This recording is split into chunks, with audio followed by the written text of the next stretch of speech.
그래서 나머지 부분을 몰라도 된다 혹은 그런 게 아니라 자기가 이렇게 연구를 하고 다른 사람의 어떤 발표나 아니면은 연구 분야가 또 나한테 또 도움이 될 수도 있어요.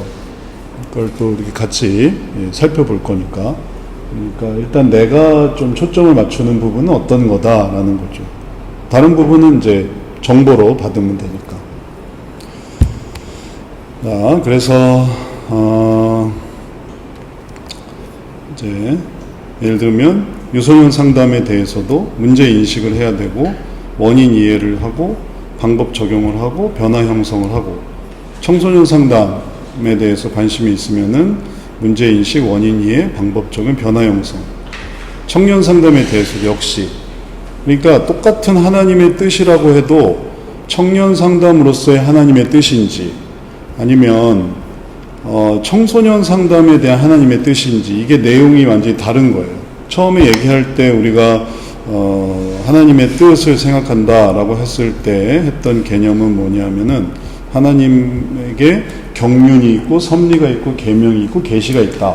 그러면 이제 아마 알아듣는데, 청소년에 대한 경륜이 뭐냐? 청소년을 만들었다. 그리고 그 만들어진 삶 속에서 섭리가 있다. 불신자도 다 섭리 속에 살아가는 거예요. 신자나 불신자나. 근데 계명은 뭐냐면은 그리스도인 청소년들에 대한 하나님의 뜻이 있는 거예요. 그리고 그 중에 어떤 청소년들은 비전과 목표를 가질 수 있는 계시가 있는 거예요. 그러면은 그렇게 생각하면 내가 여기서 그냥 청소년이라는 어떤 불특정 다수 어떤 세대를 경륜으로 볼 거냐, 아니면은 섭리로 생각해서 불신자들이 다 섭리 속에 있거든요. 그래서 불신자들에 대한 어떤 의미를 가질 거냐, 아니면 계명으로 들어와서 신자, 교회 내에서 어떻게 하면 그 말씀대로 키울 것인가, 이런 걸 할 거냐, 아니면은 계시에 대해서 몇몇 학생들을 어떤 특별한 어떤 미래 지도자로 세운다, 이런 데 관심을 갖는가, 여기에 따라서 내용이 조금씩 달라지는 거예요.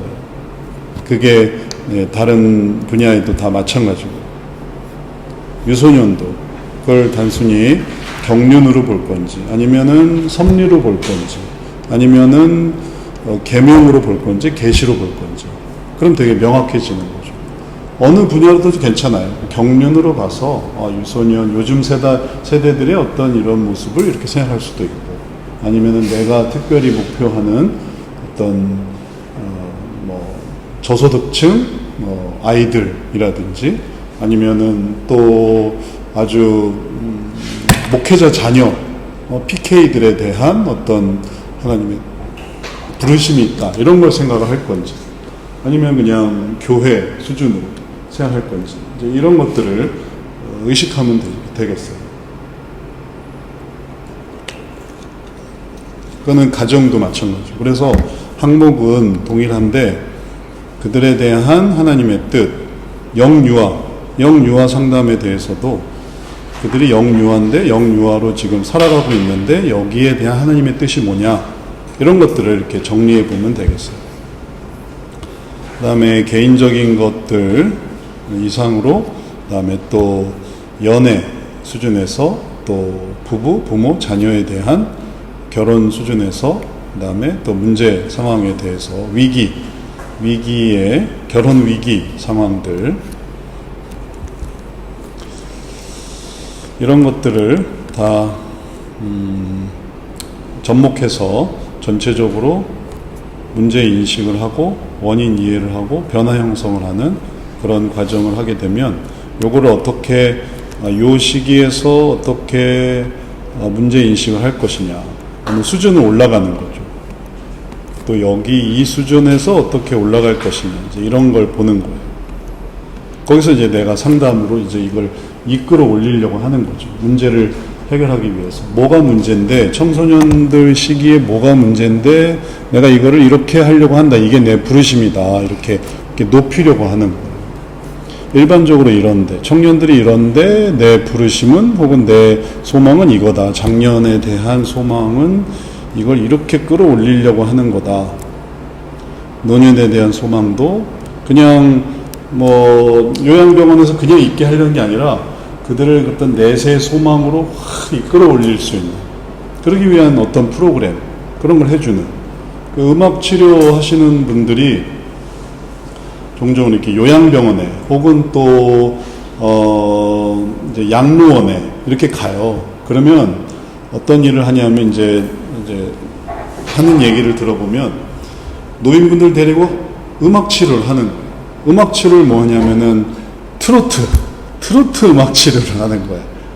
그러면은 아주 그 노인분들의 그 마음을 최대한 이끌어 올린다는 게 목표라는 거야.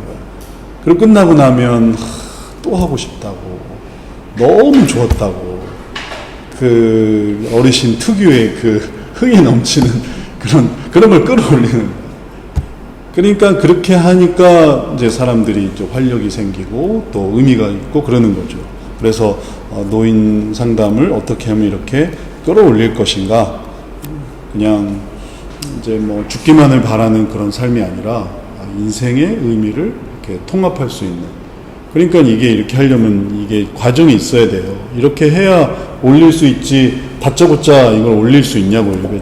예열을 해야 이게 올라가지, 갑자기 뭐 일어나 보세요, 뛰어보세요 이렇게 하면 안 되죠. 슬슬 이렇게 들썩이게 하면서, 그러면서 최고조까지 올랐다가 그 다음에 이제 앉혀야, 그래야 후련하다, 카타르시스 이런 걸 느낀단 말이에요.